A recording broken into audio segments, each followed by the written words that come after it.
This is GPS, the Global Public Square. Welcome to all of you in the United States and around the world. I'm Fareed Zakaria.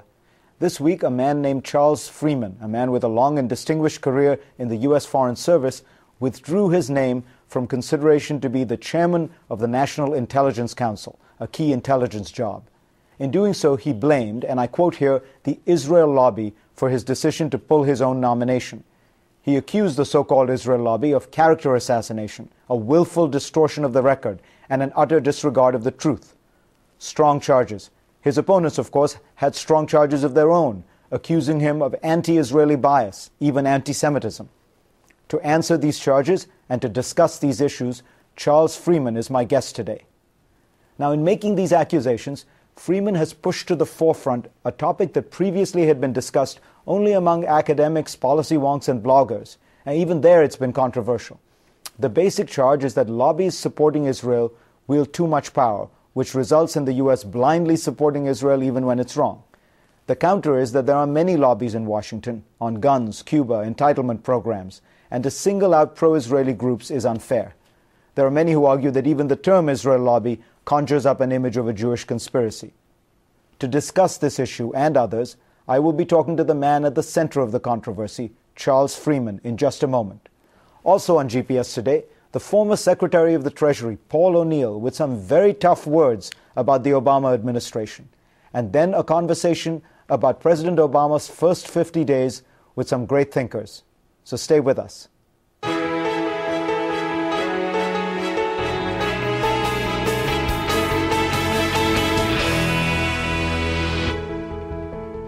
And joining me now, Ambassador Charles Freeman. Welcome on the show. Thank you. Glad to be with you. Let me first ask you, you don't feel that you were pushed out by the White House or you were forced out. This was your decision. It was my decision with Admiral Blair, and I frankly find it very amusing that politicians are lining up to claim credit for having assassinated me. Well, let's talk about the one politician who has publicly taken credit for your withdrawal is Senator Charles Schumer from New York. Do you think that he was instrumental in any way?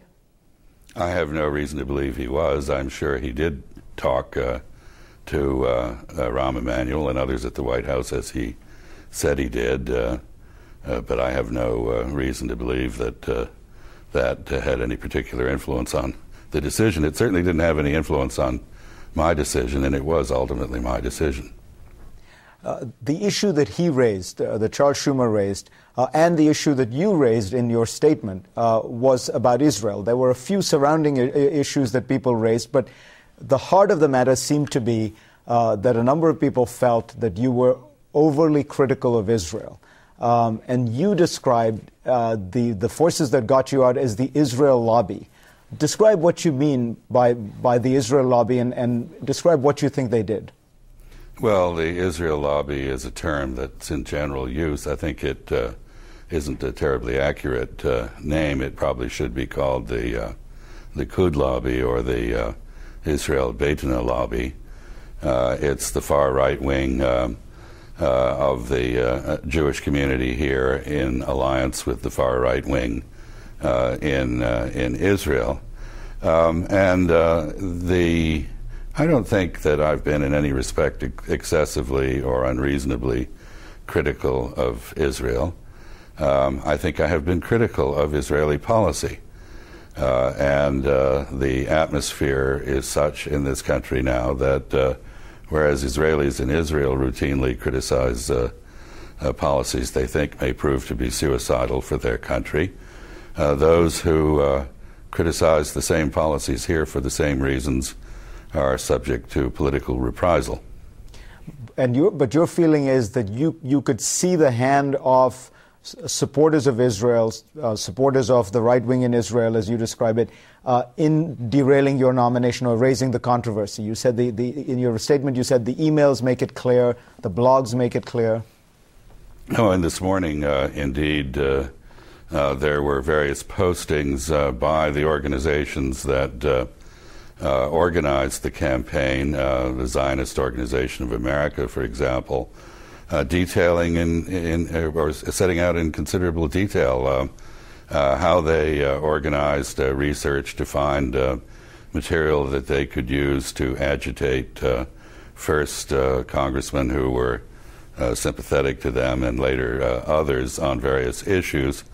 And of course they do not admit, but it is a fact that they engaged in a truly libelous campaign of selective misquotation and distortion and fabrication of facts that are absolutely not real. Let me just read the quote, because I think many people will want to hear more about how you think about this. You said, "We have paid heavily and often in treasure in the past for our unflinching support and unstinting subsidies of Israel's approach to managing its relations with the Arabs. 5 years ago, we began to pay with the blood of our citizens here at home." And the 5 years ago, of course, refers to 9/11.